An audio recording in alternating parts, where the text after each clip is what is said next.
you've already had some amateur martial arts, so like in the Fight Club and whatnot. But is it right that Battle Arena is your first official, like your UK amateur anyway? So before that, where was the amateur bats taking place? What you was taking part in? So I had a little fight in Cyprus. I lived in Cyprus for about 3.5 years. And there's a show called CFC there.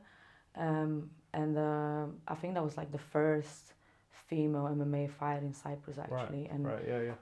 Back in the day it was so bad that like on the poster they had everyone, even like 12-year-old boys, but they didn't have the female fight, like the only female fight. That was the only fight left out of the poster and like all the media. So it's like after that fight I was pretty loud like in all the interviews and shit about it. So now they actually like got a lot of female fights on that show.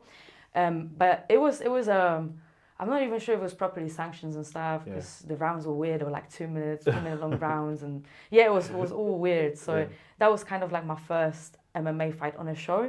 And I did have some tournaments before that, but they were on some shitty like tournaments. So I wouldn't really say that was a proper experience. It was like some strike and grapple comps, and I remember one of them. I think it was massive.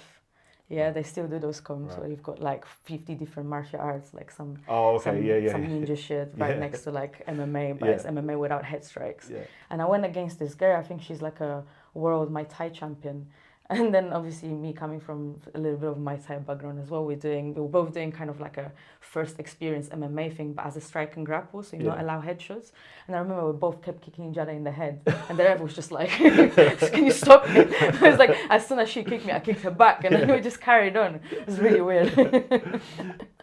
So what was it like when you finally like get introduced to the UK amateur scene? So that's Battle Arena, right? So that's in about 2021.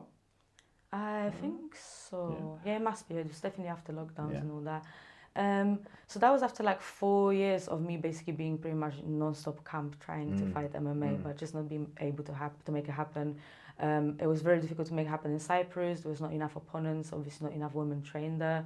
And then I came back to UK and I kind of struggled with finding MMA gym because I still lived in Brighton at the time when I was coaching loads. I was kind of competing loads of jiu-jitsu, and that kind of like sucked me in at the time. And I knew that I have to train in London, but it was just too much of a commute.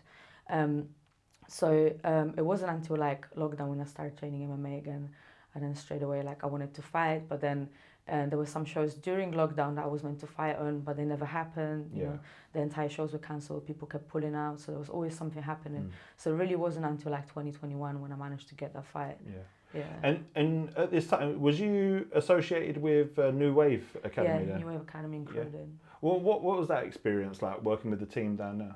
That was great. So as I said, I kind of joined in the lockdown, and at the time there was a lot of good fighters from all around London kind of sparring there, because obviously this whole elite training was happening. So it kind of brought together a lot of talented fighters. So it was quite nice to have that, and was training like every day, and then that kind of like allowed me to build a certain base, because obviously like in Brighton we had a little bit of MMA, but it was mostly me coaching and like sparring my students. It wasn't like proper, whereas I remember like the first session in New Wave, that was like straight up sparring, and it was my first MMA sparring in like 2 years.